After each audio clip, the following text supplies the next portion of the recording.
Hey, what's going on, guys? Today we are going to be responding to Ben Shapiro's bad review of Godzilla vs. Kong. I know this is a little different from what I usually do with superhero media, but I just really wanted an excuse to talk about Godzilla on my channel for once. So this is what we're going to do. Yeah, this video isn't very good. This movie has a lot of problems, yet he does a terrible job of getting into them. But yeah, you guys will see. Without further ado, let's get into it. There's Godzilla. First Godzilla movie comes out in 1954. It's supposed to be a commentary about the horrific aftermath of nuclear power and how this creates unintended consequences in nature. So it's sort of similar in thematics to Kong, which is why you see them sort of cross paths. And then you have a whole series of movies based on Godzilla, where he turns from a threat to humanity into a protector of humanity in the original films. Then the sort of modern iterations of Godzilla, you get to Roland Emmerich does a Godzilla film after Independence Day. Not a huge fan. That's a lot of fish. You skipped over the Heisei era. Then you get the Gareth Edwards Godzilla film, which is 2014. You skipped over the Millennium era. You're reminding me of Dr. Skipper skipping over Godzilla's history like this. I actually like that film a lot. Then you get Godzilla King of the Monsters, which is just hot garbage. It's terrible. Ben, please make a video on Godzilla King of the Monsters. I'd love to hear your criticisms with that film. And then finally, that brings us to Godzilla versus Kong. Now, a lot of people have been waiting a long time for this monster battle. And the reviews on this thing are generally positive. There are a lot of people who love it because they love the monsters and they love the battles and all of that. I did not like this film. In fact, there are many things about this film I really, really dislike. Let me begin with a basic commentary here, and that is the villain is the good guy. So the entire film is rooted in the idea that this corporation, it's always a corporation, multinational corporation, Apex, has decided that they are going to create Mecha Godzilla. And they've done so using the skull of King Ghidorah, which is a character from the Godzilla universe, sort of an enemy of Godzilla. The idea behind Mecha Godzilla is really good. Okay, the idea is, why would we leave the future of humanity to the tender mercies of a giant lizard that spits nuclear fire? Seems like a better idea would be to have some sort of alternative. So Mechagodzilla was supposed to be that human-controlled alternative to both Godzilla as well as Kong, which... Apex doesn't just want an alternative protector to Godzilla. They want to kill Godzilla and all the other Titans. This is a bad thing because Godzilla is the only proof that coexistence with the Titans is possible. So, no, they're not the good guys in this movie. Again, as a fan of humankind, I kind of like this idea. There are a couple of subplots that, frankly, don't work for me at all. One is Eleven from Stranger Things, who apparently is super pissed because she listens to this podcast from this conspiratorial employee of Apex, who, of course, happens to be right. He ushers Eleven from Stranger Things and her friend, a high school non-genius, into the bowels of the Apex headquarters, because at the very beginning of the film, Godzilla attacks the Apex headquarters because Godzilla has telepathic powers or something and can sense the presence of any other Apex predator on the planet.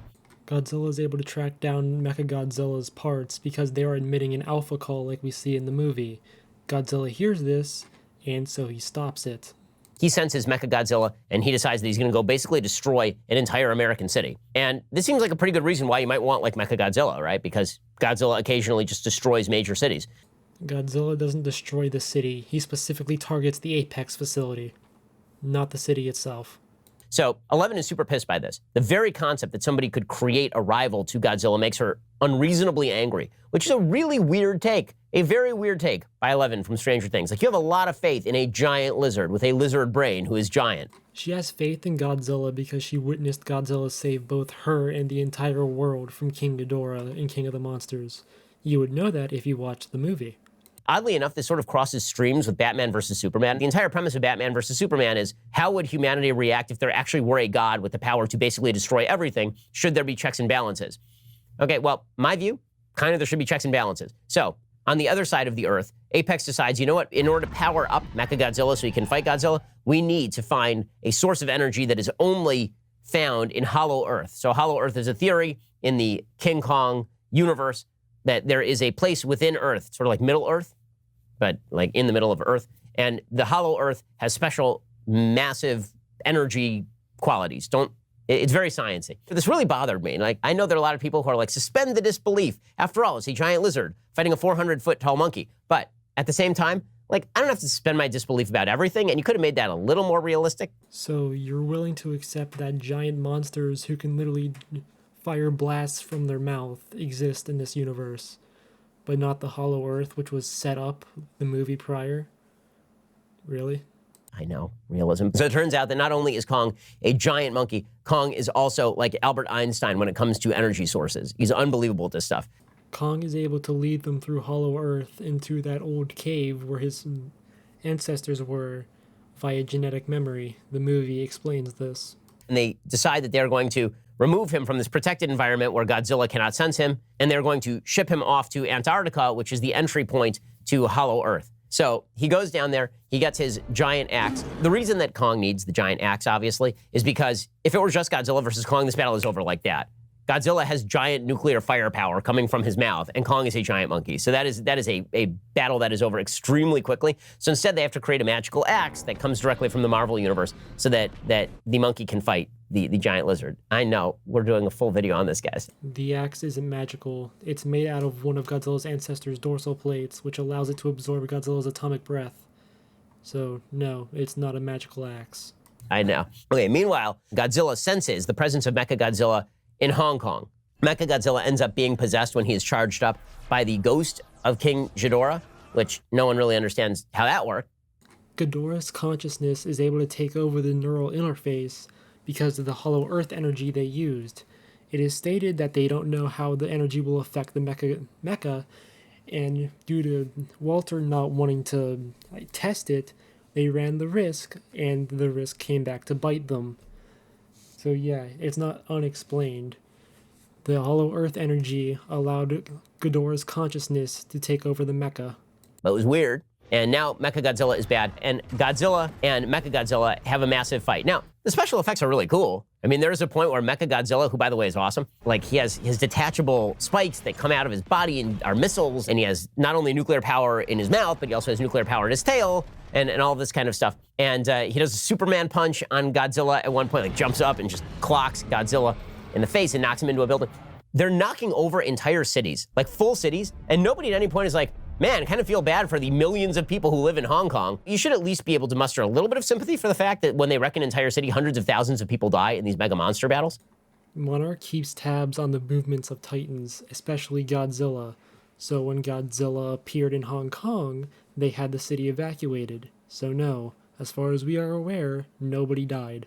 But we're not going to do that here. No regrets. Mechagodzilla has now been launched. And this allows you to do what everybody knew was going to happen from the moment the movie was launched, which is the team up, right? Kong and Godzilla team up to take down Mechagodzilla, which is, of course, how the movie had to end because, I mean, you couldn't have one permanently defeat the other or you destroy both franchises, so you can't really do that. So instead, they take on Mechagodzilla and emerge victorious, and then don't turn and fight each other. They're like friends now for some reason that nobody can explain. And then It's implied that Godzilla gained respect for Kong after Kong helped him take down Mechagodzilla, so they had a temporary truce.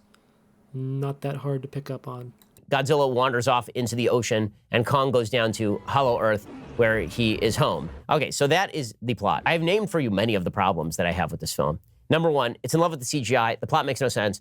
Eleven turns in a terrible performance. Rebecca Hall turns in a truly awful performance. For a good actress, Rebecca Hall is awful in this. I mean, truly brutal. And maybe it's just the way the part is written. Godzilla. Was that supposed to make her sound like she has a bad performance in this movie? You just played a clip of her saying Godzilla's name out of context. Basically, the plot makes no sense. If you want to watch Godzilla fight King Kong, there are a couple scenes where Godzilla fights King Kong. That's kind of it. And if you want to see like a big cool creature like Mechagodzilla, then that's pretty great. But the kind of plaudits that the movie is getting, beyond me. Like, this is at best a 50% Rotten Tomatoes movie. This is like a flip of the coin. You like it or you don't like it. And the number of plot holes, there's one scene where near the end, they're trying to figure out how to defeat Mechagodzilla. And you've got the stupid kids with the podcast conspiratorial host. He's drinking, and the dumb kid takes the drink and pours it all over the keyboard and basically fries Mechagodzilla by pouring liquid into a vent. Again, I understand I'm supposed to suspend disbelief, but you can't suspend disbelief on any. There have to be some rules. Ben, I need you to define plot hole for me. Because by definition, a plot hole is an inconsistency within the narrative or whatever. This does not contradict anything established beforehand in the movie. It's simply another thing they used to help control Mechagodzilla. So when they fried that, it had an effect on Mechagodzilla. It's not that hard to understand. One of the rules should be that people don't make the dumbest decisions humanly possible, like construct a multi-billion-dollar piece of machinery with like one control board. That's not the only thing they were using to control Mechagodzilla. Did you forget about the neural link? And make it susceptible to coffee. I love that the kid's like, I have an idea, and he's like super excited about this idea.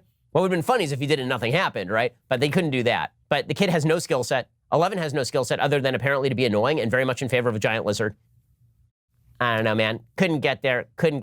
So the director of this movie is Adam Weingart, who is apparently a horror director. I've seen one of his movies, The Guest, which is actually a pretty good little horror film. So there are a couple of scenes here that work as sort of horror set pieces. In fact, the best horror set piece in the film is where you have 11 and Rando Kid and conspiratorial podcast host, and they sort of wander into this arena where there are these skull crawlers, and those things come out at them, and Mechagodzilla takes them and literally just nukes them, just in half, like takes the nuclear fire and cuts them in half. It's really gross, and it's really kind of great. There are a couple of moments like that. You know, it doesn't hold up as a movie just because there are a couple of scenes that work. If you think differently, feel free to leave a comment below. Until then, I'm rooting for the return of Apex as a company and the construction of a Mechagodzilla on the basis of not the ghost of another monster. Of course you'd be rooting for an evil corporation. Alright, but that'll be the end of this video, guys. I hope you guys enjoyed it. If you want to see more stuff like Godzilla in the future, be sure to let me know, because I will be happily making more Godzilla content if you guys want. I love talking about Godzilla. So, with that being said, peace.